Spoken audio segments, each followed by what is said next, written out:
Guys, welcome back for another one. I am Josh, also known as Mr. Free to Play or on Discord as Maddie. Today I'm bringing you another playlist called Pro Tips. Now the videos in this series will be a little bit on the shorter side as I'm just giving you pro tips on changes that happen in the game of how it should affect your gameplay going forward. Now today's topic is the new Alpha Orbs.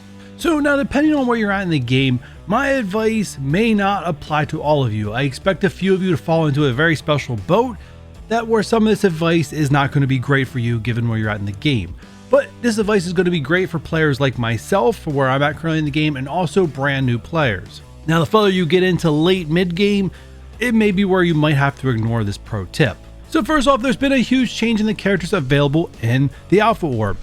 Cloak and Dagger, who are currently unfarmable, this is going to be one of the premium ways you guys can get them. Right now, Cloak and Dagger are end game characters. I call anyone an end game character that is used for Doom raids. Now, my biggest pro tip around here is going to be covering the topic of Anti-Venom. I no longer recommend that you guys farm Anti-Venom out of the War Store. Save your war currency. Do not farm Anti-Venom out of the War Store. Now, that select group that I've said it may not apply to you, that mid-game to end-game content, like if you're just like your alliance is ready to go into Doom raids and you need a bio team and you're not a spender, you may be locked into the symbiotes and you may need to farm Anti-Venom out of the War Store. If you were a new player or a spender, and it don't matter where you're at in the game, if you're a spender, you absolutely do not need the symbiotes anymore. New player, you absolutely do not need symbiotes. You need a raid team. There are plenty of other raid options out there that are farmable. Secret Avengers are farmable. The Astonishing X-Men are farmable. All great raid characters that will carry the whole way into Doom raids. You don't need symbiotes. So, like I said, most players, like I said, unless you're like alliance ready to go into Doom raids and you're free to play, you didn't spend on the Web Warriors, obviously that's the boat. New players, free to play, don't worry. By the time you get to Doom raids as a free to play player, the Web Warriors are going to be farmable. I don't see any of them being locked behind an exclusive orb just because they're not OP characters. A lot of times the OP characters are the ones that get locked behind exclusive orbs. Like Icarus is probably most likely destined to be a premium orb exclusive, unfortunately. And just to show you guys that I'm taking my own advice, I have stopped farming Anti-Venom in the War Store. I've gone back to buying uniques in the War Store and completely cutting him off. Now, rosters vary depending on what type of player you are, so I understand that there may be some issues where you can't get past content without symbiotes. Whether that's the bio and beta raid or city in alpha raids currently, right? There's city characters out there. Cloak and Dagger, having access to him is awesome.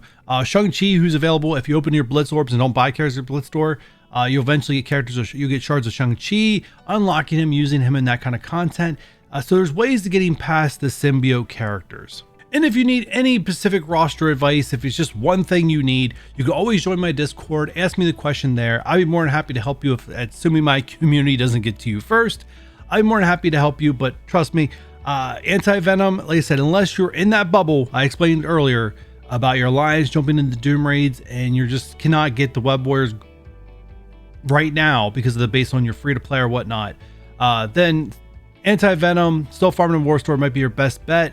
There are so many things you need in the War Store. Him being in this orb, if you're a brand new player or even a late endgame player like myself who's already doing Doom raids without my Anti-Venom being maxed out, you don't need to keep wasting your war currency on this character. This Alpha Orb will probably be like this for the next year. You're going to get plenty of shards of not only Anti-Venom but other characters in here, including Cloak and Dagger. What else benefits does this orb have for you? If you're a new player and like, okay, what all can I get out of this orb? Well, quite a bit actually. There are 3 hand characters in this orb that can help you towards the Catalyst to Change monthly challenge that comes around. There's plenty of city heroes in here that can help you conquer Block Party and characters that I would actually wouldn't be a bad thing to build up, like Misty Knight and Cloak and Dagger. Oh, Anti-Venom falls in that bucket too. Some good places. Also can save you arena currency. Like I said, symbiotes are falling down the list with Web Warriors now being released. Only a select group of people who still need to worry about symbiotes. Everyone else can make the transition to Web Warriors. Like I said, either if you're if you're a spender, you should already be transitioning to Web Warriors. If you're free to play early game, you got time. You won't reach the end game right away. Web Warriors will be farmable for you. 2 characters in here that help you save you in arena credits, Scream and Swarm. I wouldn't, if I was a newer player in this game, I wouldn't even be spending my currency on these 2 characters, my arena currency. I would be straight just relying on this orb to get shards of them. I think the only exception to that rule is if I was a brand new player and I just wanted to get them unlocked so I could make more blitz teams to get that blitz currency, right? Blitz, new player, I'll throw this little extra pro tip in here for you. As a new player, if you got the time to blitz as much as you can. Don't lose sleep over it. Don't let it waste your personal life. But if you can log in and do a blitz rotation, awesome. Get that currency. That currency, you open up the blitz orb, can get you more Shang-Chi shards. So making as many blitz teams as possible is a very big thing you can to getting more resources. Not even just trying to farm Shang-Chi, but also getting gold in that orb also. 2 hours and 4 minutes until my store refreshes, and I still have not picked up Anti-Venom. Like I said, I've done farming this character. I'm going to let the orb finish it. I'm already starting to build up web warriors. They're not ready to go yet. I'm still using symbiotes and doom raids, but I'm looking forward to the change very soon. And I'm able to get back to farming gear out of here, which are uniques. And unfortunately, I didn't get any ones that I really needed this rotation. But that'll do it for me, guys. If you're looking forward to more of these pro tips, do me a huge favor, hit that thumbs up button. If you're new and haven't done so already, hit that subscribe, and I'll catch you guys on the next one. Bye.